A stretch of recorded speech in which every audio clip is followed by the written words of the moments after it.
Subscribe and share my channel Sudarsana. శ్రీమాత్రే నమః. శ్రీ గురుభ్యో నమః. శ్రీమద్దేవి భాగవతము 9వ స్కందము. శ్రీకృష్ణుడు పరిపూర్ణతముడు, చిన్మయురాలైన శ్రీరాధ నుండి ప్రకటితుడైన విరాట్ స్వరూపుడు బాలకుడైన ఆ స్వామి వర్ణన. బాలకుడు చెప్తున్నాడు, ప్రభు, మీ చరణకమలముల యందు నాకు అవిచల భక్తి ఉండవలెను. నేను దీనినే వరముగా కోరుతున్నాను.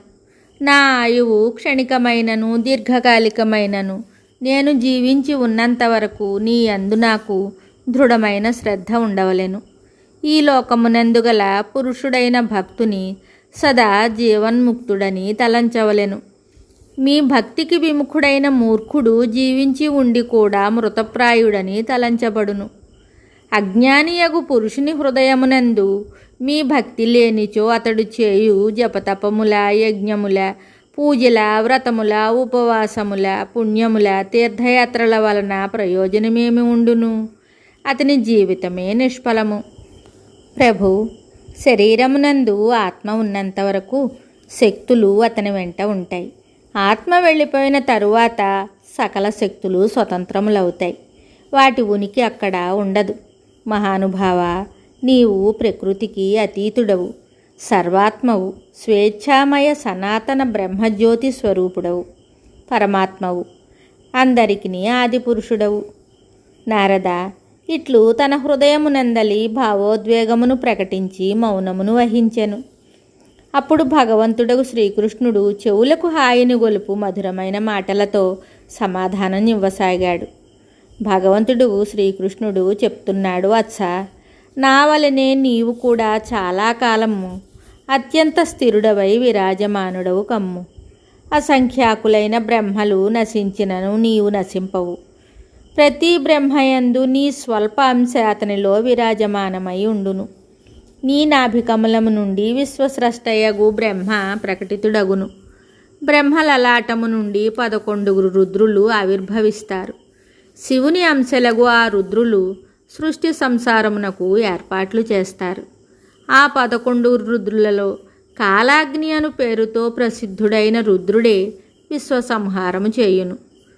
విష్ణువు విశ్వమును రక్షించుటకు రుద్రుని అంశతో ప్రకటితుడగును.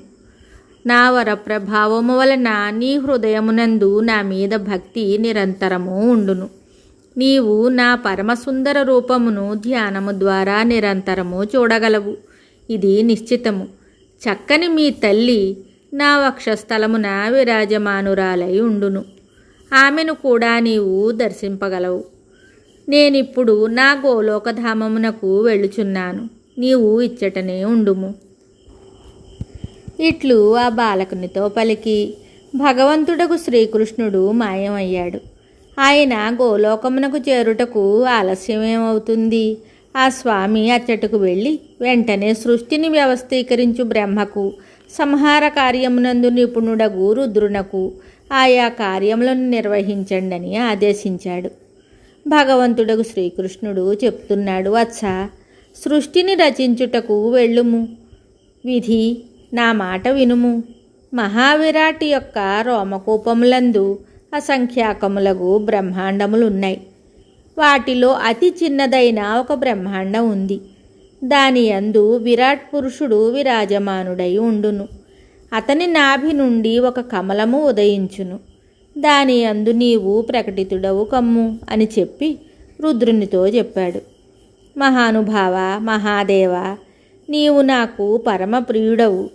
నీ అంశతో జగత్తు సంహరించుటకు బ్రహ్మలలాటము నుండి ప్రకటితుడవు కమ్ము. స్వయముగా దీర్ఘకాలము వరకు తపము చేయుము. నారద, జగత్పతి భగవంతుడగు శ్రీకృష్ణుడు ఇట్లు పలికి మౌనం వహించాడు.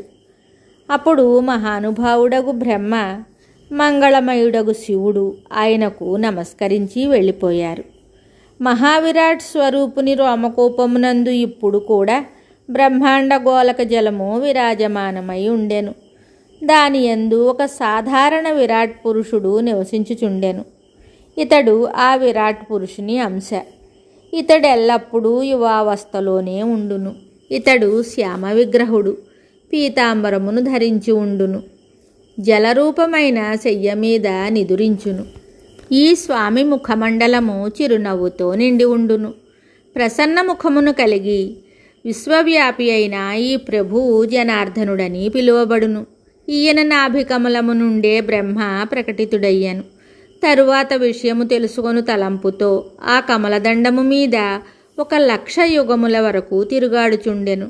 నారద, ఇంత ప్రయాస చేసినను నాభి నుండి ఉత్పన్నమైన కమలదండము యొక్క చివరి వరకు చేరుకొనుటకు మీ తండ్రి సఫలుడు కాలేకపోయాను.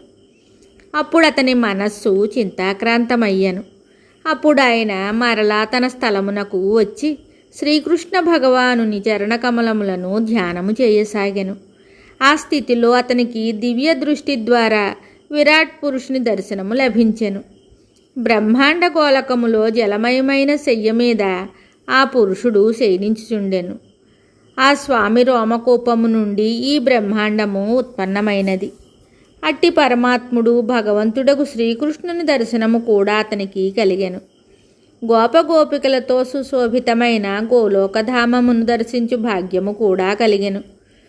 అప్పుడితడు శ్రీకృష్ణుని నుతించి ఆయన నుండి వరములను పొంది సృష్టి కార్యమును ప్రారంభించెను. ప్రప్రథమముగా బ్రహ్మ నుండి సనకాది 4 మానసపుత్రులు ఉదయించారు. తరువాత శివుని యొక్క సుప్రసిద్ధమైన 11 కళలు రుద్రరూపమున ప్రకటితమయ్యను. తరువాత జగత్తును రక్షించి వ్యవస్థీకరించు శ్రీ విష్ణువు ప్రకటితుడయ్యను. అప్పుడు ఆ విరాట్ పురుషుని వామభాగము నుండి ప్రకటితుడై శ్వేతద్వీపమున ఆ స్వామి విరాజమానుడయ్యను. 4 భుజములతో ఆయన శోభ సాటిలేనిదై ఉండెను.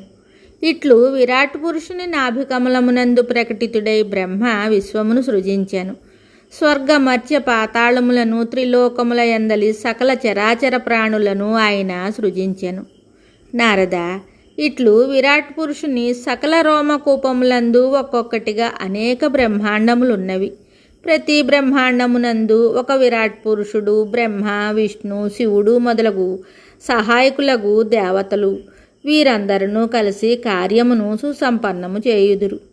బ్రహ్మణోత్తమ, ఇట్లు భగవంతుడగు శ్రీకృష్ణుని మంగళమయ చరిత్ర వర్ణించాను. ఈ ప్రసంగము సుఖమును మోక్షమును ప్రసాదించును. బ్రాహ్మణోత్తమ, నీవు ఇంకేమి వినగోరుచున్నావో తెలుపుము. శుభం. Subscribe and share my channel Sudarsana.